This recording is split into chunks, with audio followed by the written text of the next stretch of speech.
Hello, friends. Welcome back to the Membership IQ. I'm Sarah Sladek. So glad you are here and ready to get smart about membership.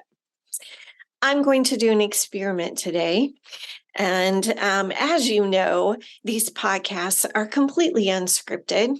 They are just me talking to you about this topic of membership. And I have opened a brand new pack of gum. And I want you to notice how all of the sticks of gum look exactly the same. And if I start chewing the gum, regardless of which stick I pick out of the pack, they're all going to taste the same. So there's one piece of gum. And let's see if I can do this podcast with another piece of gum in my mouth. And we'll see how much gum I can get in my mouth and if I can keep talking. But every piece of gum tastes the same. Every hamburger at McDonald's, the intent is for it to taste the same. There's a lot of sameness in our products and our purchases for manufacturing purposes. We want things to look and be the same. And as I continue to chew this gum, which happens to be cinnamon gum, I don't know why I chose cinnamon gum for this, because it's spicy, which means it's starting to burn just a little bit. But again, I'm doing this experiment to show you all the pieces of gum indeed taste the same. But you and me, we're not the same. Every single person on the face of this planet is different. And yet, we try to pretend that everyone is the same, like a pack of gum. We try to put practices and processes into our organizations and predict what human behavior will be like, and we expect it to continue to be the same. I'm going to spit out this gum so I can speak a little more clearly. But the point being that all the pieces of gum do taste the same, in case you were wondering. Okay. So let's talk about what gum has to do with membership now that I can actually speak clearly. All right. So when we think about things being the same, we love predictability. Our brains crave predictability. Our organizations are structured for predictability. And the older we get, the more we crave that social conservation, it's called, that desire, again, for things to be more of the same, to follow certain patterns and paths and traditions. And way back in history, we know that during the post-war era, especially, there was a big movement to, and actually even before the post-war era, but I'm going to talk about fairly recent history. Post-war era, baby boomers were being born during this time. We know that society was trying to really establish organizations and borrowing management principles from the military. In the military, every soldier is intended to follow the same rules, do the same things over and over again. Predictability, process, hierarchy, tradition.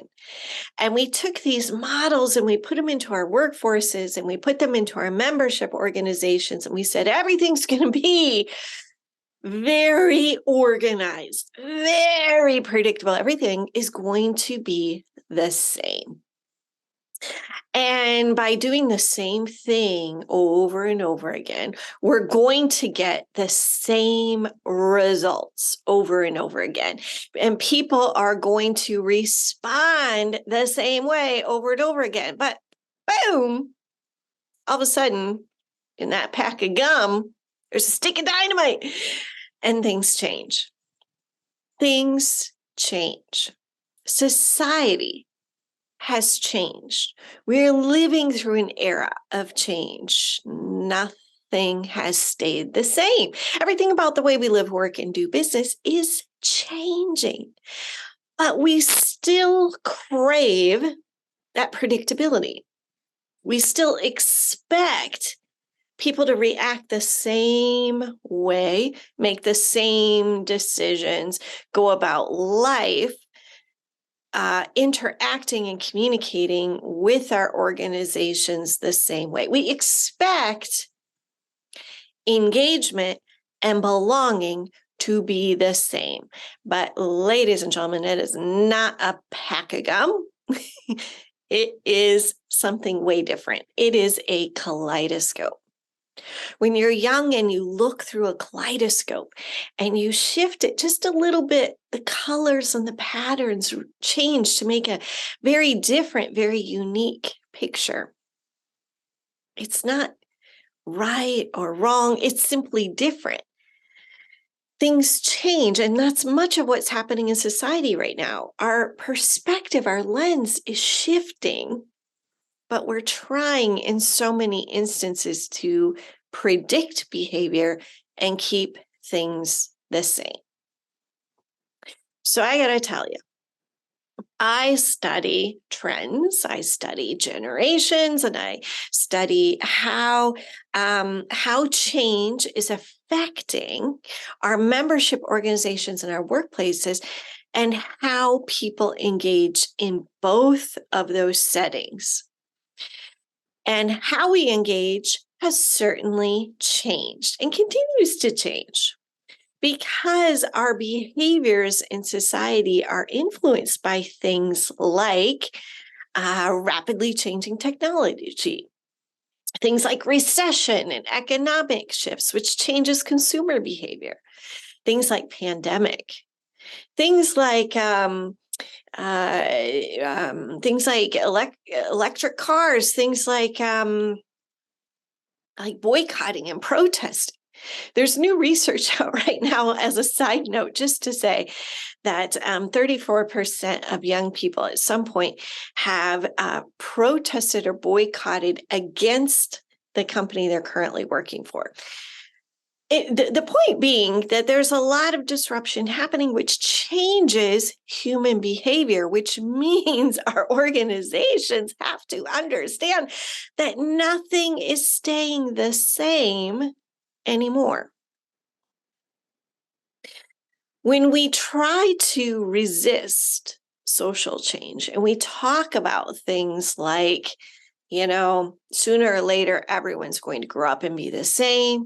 We don't need to cater to young people. We don't need to talk about generations.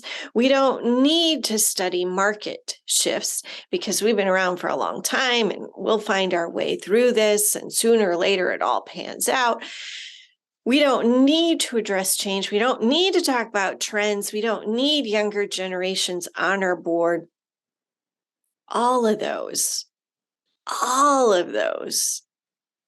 are mistakes. All of those are falsities. They're excuses. They're myths. Because if you want your organization to sustain and survive, you're going to have to first accept the fact that nothing right now is the same. Everything has been disrupted and will continue to be disrupted. It is simply the era that we're living through. So this is why I feel incredibly frustrated when I hear from organizations, which I have just in the past couple of weeks. I've heard an organization actually say that we're not going to plan for the future. I've heard an organization actually say, we're not going to care about who and what is coming next. I've heard an organization actually say that we don't need to do anything via technology. Why make it a priority? These types of comments and attitudes are what's holding organizations back. It's what's delaying progress. It's that desire to hold steadfast to tradition and to expect things to continue to be the same. But they're not, they're changing. So we have to study and really clearly understand what people want and why it is changing. And we have to recognize that it's not just about that you're part of a generation. So that means that you think and act differently, although that is a huge, huge influence. And it's something that we should not ignore. But you have to do the surveys for yourselves. You have to do the research. You have to do the focus groups. You got to do the think tanks. You got to take the time to read articles. We are in this era of disruption, which means that things do not stay the same, which means we have to constantly educate and inform ourselves about the change that's happening. But the first step, the very first step, is to understand and embrace the fact that change is happening and continuing to happen, that we're not the same, that our organizations can't stay the same, that our models and our practices and our hierarchies are all being called into question because there is a call for change. There is actual youth rebellions and retaliations and protests and all kinds of things happening in all kinds of countries, from Thailand to Japan to the United States and beyond. It's because people are unhappy with that desire to stay the same. So the next time you're thinking about resisting change, think about that pack of gum in your mouth full of all those pieces of gum, much like mine was, much like this. All the gum is the same, but our organizations are changing. We are changing. The human race is changing. Our environments are changing. We have to change with them or get left behind. I didn't mean to burst your bubble with that, to use a gum metaphor, but this is the fact. Change or get left behind. I hope, for the benefit of your organizations, that you choose change. Ladies and gentlemen, this is the Membership IQ. Thanks for tuning in. Even when my mouth is full of gum, I'm Sarah Slayek, your host. See you next time.